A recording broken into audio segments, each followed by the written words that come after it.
तृतीय यानी तीसरे स्थान में बुद्धदेव। मंत्रेश्वर महाराज कहते हैं कि जिसके भी तीसरे स्थान में बुद्ध हो, मनुष्य सूरवीर, अच्छी ट्यूनिंग भाई बहनों के साथ, परंतु श्रम मतलब मेहनत जरूरत से ज्यादा करने वाला और बहुत से मामलों में दुखी स्वभाव का होता है। क्या ऐसा ही होता है?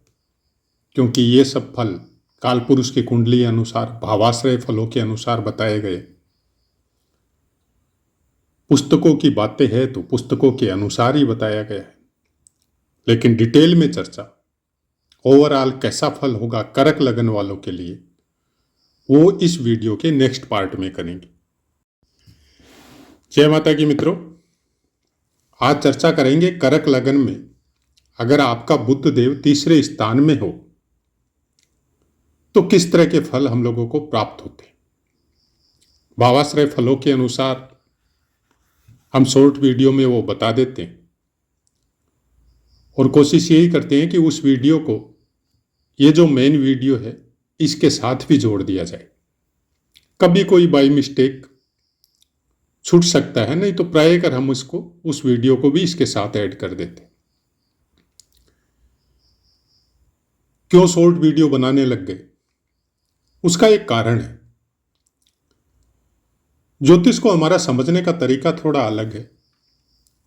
हमारी यात्रा भी थोड़ी ज्योतिष में अलग स्वभाव से और अलग मेंटेलिटी की वजह से हुई है। ज्योतिष के लिए वैसे देखो तो हमारी कोई पृष्ठभूमि पारिवारिक वैसी कुछ नहीं थी, और जब वीडियो बना के आपको पोस्ट करने लग गए तो कुछ कमेंट आए कि पता नहीं चलता है कि कब आप पुस्तकों के अनुसार बता रहे हैं और कब अपनी मर्जी से बता रहे हैं। तो उनकी सुविधा के लिए, क्योंकि अक्षरक्ष जो पुस्तकों के अनुसार जैसा का जैसा भावाश्रय फलों में बताया गया है, वैसा का वैसा आधा मिनट 1 मिनट का हम शॉर्ट वीडियो बना देते। उसके बाद में डिटेल वीडियो में पुस्तकों की भी चर्चा होती है और बहुत सी पुस्तकें हैं, उन सब की चर्चा होती है। और पुस्तकों में कई बार वरक कुंडलियों का अपना एक इफेक्ट होता है, अलग से अंशों का बहुत बड़ा इफेक्ट होता है। जैसे आपको इसी वीडियो में, सब वीडियो में आपको लगना अनुसार आपको पाठ मिलते होंगे जिसमें नवमांश का भी कौन सी राशि में किस तरह से नवमांश 3.20 डिग्री के बाद में चेंज होते रहता है, वो भी आपको मिलता है। और कौन सी राशि में ग्रह बैठे हुए हैं तो वहां पे कौन से नक्षत्र में हो सकते हैं, वो भी आपको मिलता है। उसका कारण यही है कि एक ही वीडियो में आपको इतनी चीजें बताई जाए जिससे आपके ज्ञान में वृद्धि हो। आपको एक ही वस्तु के लिए अलग अलग वीडियो या अलग अलग अध्ययन नहीं करना पड़े। जैसे नवमांश के लिए अलग अध्ययन करना पड़ता है, तो फिर वीडियो भी साधारणतया अलग बना के विद्वान लोग प्रोवाइड करवाते। नक्षत्रों के लिए, हालांकि नक्षत्रों के ऊपर हमारा इस चैनल में अभी तक बहुत ज़्यादा जोर रहा है, और फिर भी हमें अभी तक संतुष्टि नहीं है 300-400 नक्षत्रों के पाठ देने के बाद भी। फिर नक्षत्रों के पाठ ओवरऑल एक एक नक्षत्र का वापस डिटेल में फिर बनाएंगे, लेकिन कुछ समय अभाव है और जो पर्टिकुलर अभी कंटिन्यू जो पाठ चल रहे हैं, कोशिश ये कर रहे हैं कि वो आपको नियमित आपको प्राप्त होता रहे। और उसमें अगर कभी कोई समय बचता है तो आपके कमेंट अनुसार, जैसे कंजक्शन यानी युतियों का फल कैसे होता है, उन पाठों को भी हमने चालू किया है, तो वो भी आपको प्रोवाइड करवा रहे हैं। जैसे ही समय मिलता है तो उसका वीडियो बना के आपको पोस्ट करते हैं। अब बुध ग्रह अगर आपके तीसरे स्थान में हो तो कालपुरुष की कुंडली अनुसार भी वो तीसरे स्थान में ही रहते हैं। लेकिन फर्क केवल इतना है करक लगन वालों की कि कालपुरुष की कुंडली अनुसार वो मिथुन राशि में रहते हैं और करक लगन वालों के लिए कन्या राशि में आएंगे। तो कन्या और मिथुन दोनों का स्वामित्व बुध देव के पास रहता है, और करक लगन में मिथुन, कन्या राशि आपके तीसरे स्थान में रहेगी, लेकिन मिथुन राशि आपके द्वादश स्थान में रहेगी। अब ये भी पुस्तक ही बोलती है, जब हम भावेश के फलों का अध्ययन करते हैं तब पुस्तक में जो लिखा है वैसा ही हम आपको बता रहे हैं कि तृतीय मतलब तीसरे स्थान का स्वामी अगर तीसरे ही भाव में हो तो जातक अपने बंधु बांधव भाई बहनों का सुख प्राप्त करता है, धनी होता है, पुत्र युक्त, प्रसन्न और बहुत से सुखों का भोग करने वाला ऐसा इंसान होता है। लेकिन क्योंकि द्वादश स्थान का भी स्वामित्व है तो वहां पे कुछ गलत फल भी आपको पुस्तकों में लिखा हुआ मिलेगा कि व्ययस मतलब द्वादश स्थान का स्वामी अगर तीसरे स्थान में हो तो भाइयों के सुख से वंचित रहता है, दूसरों से वेर भाव करने वाला हो सकता है और अपने स्वार्थ के विषय में ज्यादा सोचने वाला हो सकता है। ये पुस्तकों की बात है। अब हम लोग अगर डिटेल में चर्चा करें कि आपका करक लगन में जब आप नवमांश देखने जाएंगे तो करक लगन के अनुसार जितने भी पाठ दिए गए उसमें जब फर्स्ट लगन में जब भी कोई ग्रह बैठे हुए लग मतलब जैसे हमने बुध के पाठ चालू किए थे तो 2-3 दिन पहले जब बुध ग्रह आपके लगन में हो तो वहां पे आपको लगन का नवमांश मिल जाएगा। उसके अनुसार आप देख लीजिएगा कि आपका नवमांश कौन सी राशि का आता है। नवमांश सबसे अच्छा होता है केंद्र और त्रिकोण। केंद्र मतलब आपका जो लग्न है वो सेम लगन आपके नवमांश में हो या चतुर्थ राशि जैसे तुला राशि का हो या मकर राशि का हो या फिर मेष राशि का हो। ये हो गए केंद्र कर्क लगन वालों के लिए। उसके बाद में त्रिकोण मतलब पंचम स्थान वृश्चिक राशि और भाग्य स्थान यानी मीन राशि का आपका नवमांश हो मतलब नवमांश का लगन हो। तब फिर यह आपकी कुंडली थोड़ी अच्छी होगी, थोड़ी अच्छी, क्योंकि अभी आपको बाकी ग्रह भी बैठाने, तो बाकी ग्रह बैठाने के लिए उसी के लिए आपको नवमांश प्रोवाइड करवाया जाता है। हालांकि वर्तमान का समय तो आपके कंप्यूटर युग का है। आप कोई भी ऐप में खासकर एस्ट्रोसेज में उसमें जब आप अपनी डेट ऑफ बर्थ वगैरह जब इनपुट देते हैं उसमें तो ऑटोमेटिक सब चीजें सब नवमांश सब वर्ग कुंडलियां बन के आ जाती है। अब इफेक्ट यही है कि उसको देखना कैसे। कोई भी ग्रह सपोज बुध ग्रह आपके कन्या राशि में बैठे हुए हैं लेकिन नवमांश कुंडली में वो ही ग्रह या तो सेम जगह हो या फिर त्रिकोण में हो या लग्न में हो तो उनका खराब इफेक्ट थोड़ा कम हो जाता है।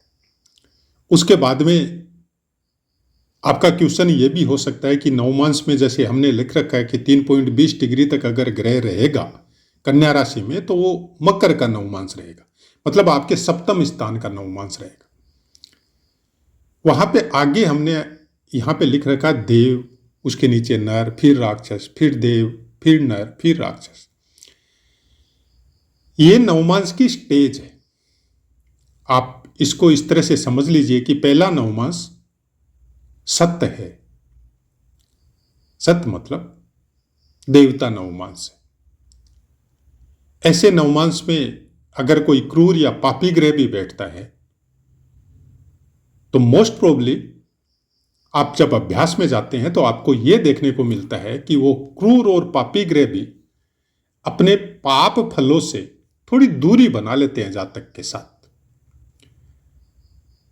जिस इंसान के भी जन्मपत्री में जैसे आपके कन्या राशि में कोई ग्रह बैठे हुए हैं और वो 1 से लेकर 3 अंश तक है, प्राय कर ये बोला जाएगा कि कम अंश वाले ग्रह आपको ज्यादा फलीभूत नहीं होते।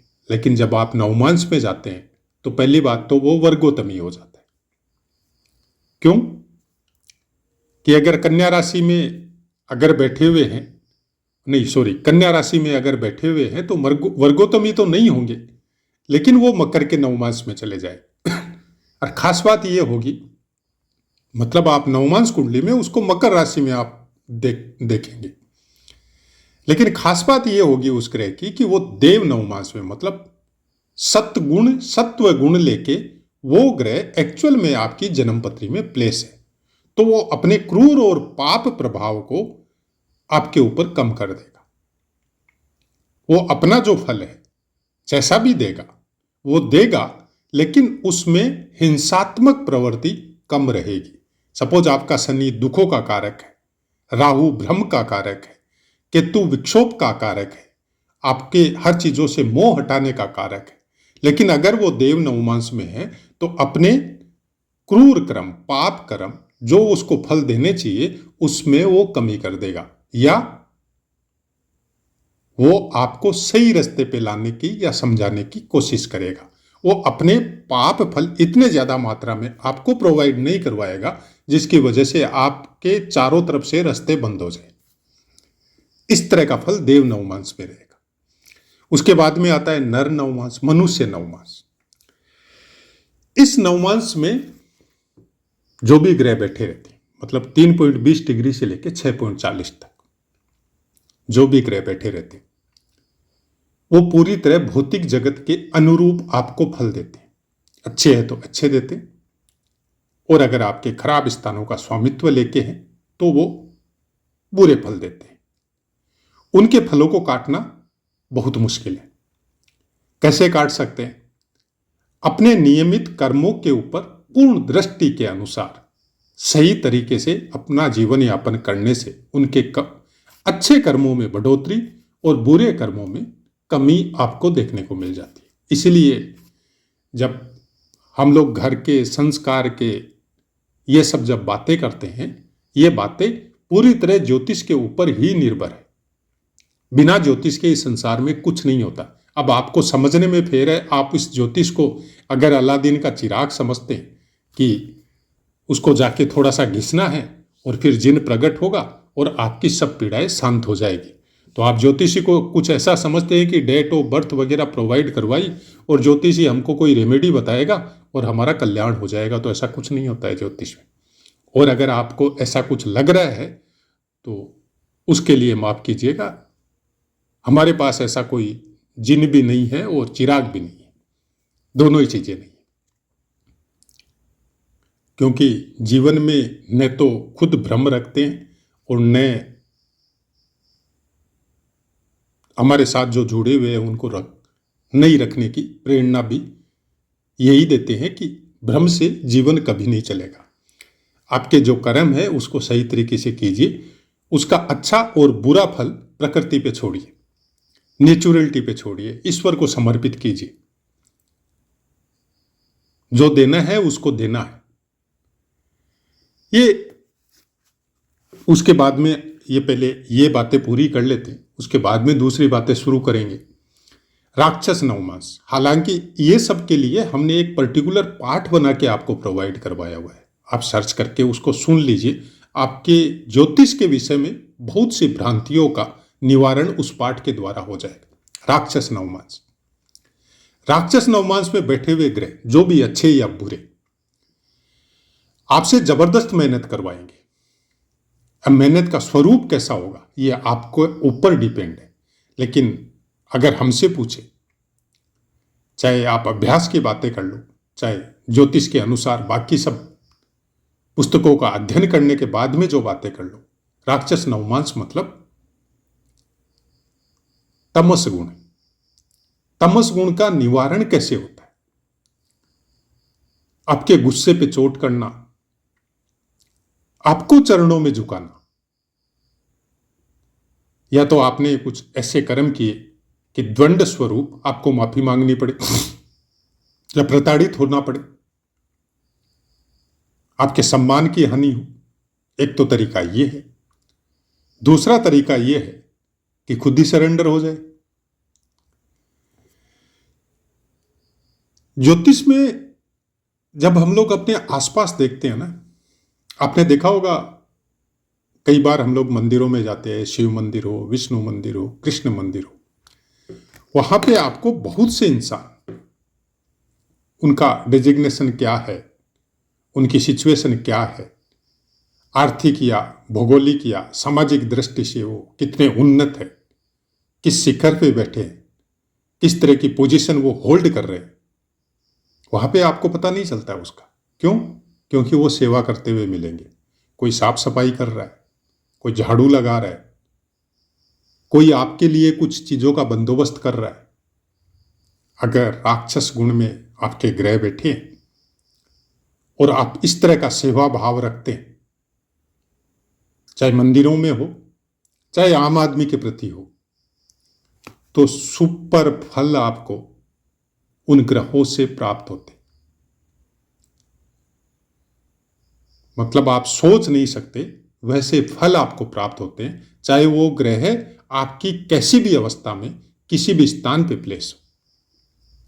पूरी कुंडली में सबसे ज्यादा पावरफुल ग्रह अगर कोई बोला जाए भौतिक जगत के लिए कि आपको सुधारने की क्रिया कब चालू होगी और सुधारने में कौन से ग्रह ज्यादा एक्टिव होते हैं, और अगर नहीं सुधरते हैं तो उसका दंड किनके द्वारा मिलता है?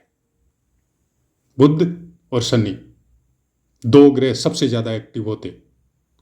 हमेशा ध्यान रखिए ये बात। बुध आपसे गलतियां करवाता है। बच्चा क्या करता है? गलती करके सीखता है, और सिखाने का काम शनिदेव करते हैं। गलतियां जरूरत से ज्यादा बढ़ जाती है, मानते नहीं हैं आप किसी की, तो फिर दंड देने का काम भी शनिदेव का। शनिदेव कैसे खुश होते? सेवा कीजिए।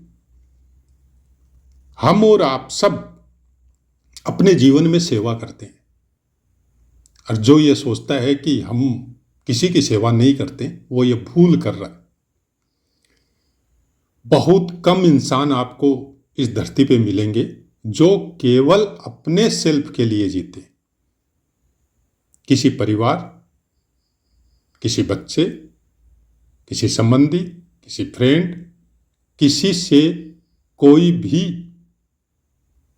मतलब नहीं है। केवल इतना मतलब है कि जो भी परिवार, रिश्ते, फ्रेंड, जो भी उसका सर्कल है, उससे फायदा उठाना है बस। वैसे इंसान इस धरती पे बहुत कम है। आप अगर प्रोफेशनल में हो, बिजनेस में हो, सर्विस में हो, या और भी कोई वर्क में हो, आप भी सेवा करते हैं। चाहे आप परिवार की करो, चाहे भाई बहन की करो, चाहे कुटुंब की करो, चाहे समाज की करो, चाहे पशु पक्षियों की करो, चाहे और कोई चीज की करो, सेवा सब करते हैं। कोई धन कमा के करता है, कोई फिजिकल फिटनेस की वजह से करता है,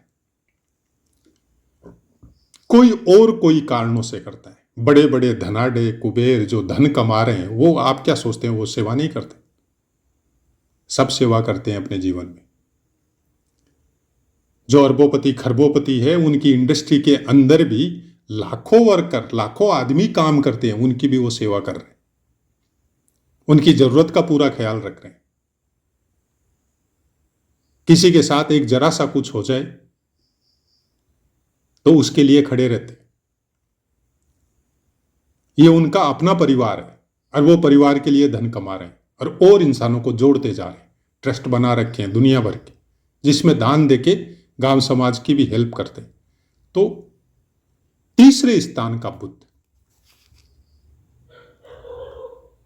आपकी मेहनत को, आपके पराक्रम को, आपके इष्ट मित्रों को कुछ इस तरह से, आपकी मुट्ठी वाणी से इस तरह से आपको जोड़ता है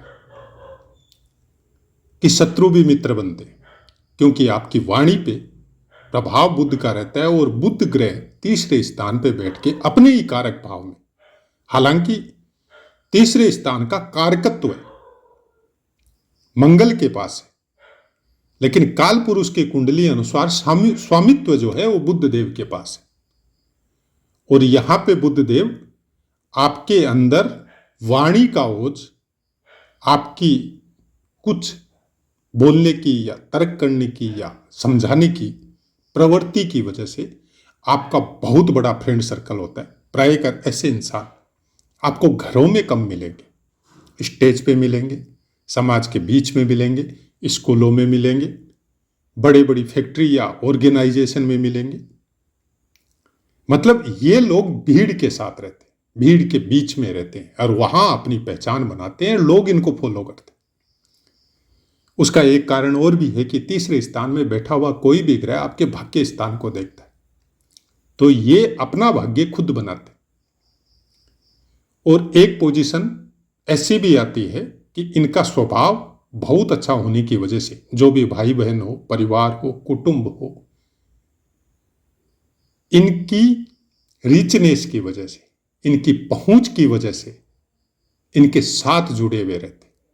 मतलब आपने देखा होगा कि जो भी फलदार पौधे होते या जो भी फूलदार पौधे होते, वहां पे बहुत तरह के कीट पतंगे केवल अपने स्वार्थ की वजह से आते हैं। कोई पराग को लेने के लिए आता है, कोई फल को लेने के लिए या खाने के लिए आता है। और जब वो फूल या वो पौधे के ऊपर फल जब नहीं रहता है, तब परमानेंट जो है वहां पे बसेरा किए हुए जो जानवर या पशु पक्षी है वो ही मिलेंगे आपको, बाकी नहीं मिलते। जो मौसम के अनुसार आते हैं, स्वार्थ की वजह से आते हैं, वो नहीं मिलते। ऐसे इंसानों के जिसके तीसरे स्थान में बुध होता है, इनके पराक्रम की वजह से, इनके अच्छे बर्ताव की वजह से, सबका भला करने वाली प्रवृत्ति की वजह से इनके साथ बहुत से आदमी परिवार के बाहर के सब जुड़ते हैं। क्यों? क्योंकि इनसे उनको फायदा है। किसी का कोई काम करवाना है तो इसको जाके बोल दो, कोई फाइनेंस पोजीशन ठीक करवानी है तो इसको जाके बोल दो, भाई बहनों को कोई चीज की जरूरत है तो इसको बोल दो। और ये अपने पूरे जीवन में यही सब करते जाता है। एक माइनस पॉइंट तीसरे स्थान पे बैठे हुए ग्रह का ये भी होता है कि ये काम त्रिकोण में आता है। तो ऐसे इंसान काम और भोगों की वासना की प्रवृत्ति कुछ ज्यादा प्राप्त हो सकती। और एक समय में अगर इन चीजों पे अंकुश लगता है तो फिर निरंतर गति करते हुए ऐसे इंसान बहुत अच्छी स्केल पे जाके अपने आप को पाएंगे। लेकिन अगर इन चीजों में घूमने लग गए तो फिर धीरे धीरे धीरे धीरे शारीरिक शक्ति का क्षीण और एक समय उन चीजों से मोह छूटना, उनसे दूरी बनना और अपने आप को सीमित कर लेना। और फिर ऐसा भी हो सकता है कि इंसान साधु सन्यासी जैसी प्रवृत्ति या भक्ति की लाइन में लग जाए। ऐसे कुछ फल आपको तीसरे स्थान में बैठे हुए बुध ग्रह, खासकर कन्या राशि पे, क्योंकि द्वादश स्थान का भी स्वामित्व है और द्वादश स्थान व्यय का स्थान है। व्यय मतलब सब चीजों का सुख प्राप्त करने के बाद में जब मोह हटता है आदमी का, उसको बोला जाता है द्वादश स्थान। कन्या राशि में तो आपको उत्तरा फाल्गुनी का दूसरा, तीसरा और चतुर्थ चरण आएगा, जिसका स्वामित्व सूर्य देव के पास है। हस्त नक्षत्र के चारों चरण आएंगे, जिसका स्वामित्व चंद्रदेव के पास है। और चित्रा नक्षत्र का पहला और दूसरा चरण आएगा, जिसका स्वामित्व मंगल देव के पास है। और विशेष बात यह है कि तीनों ही नक्षत्र में कर्क लगन वालों के लिए खासकर बुध देव का फल अच्छा ही मिलेगा आपको। तो आशा है मित्रों पाठ समझ में आया होगा। अपनी वाणी को विराम देते, आपसे आज्ञा लेते। जय माता।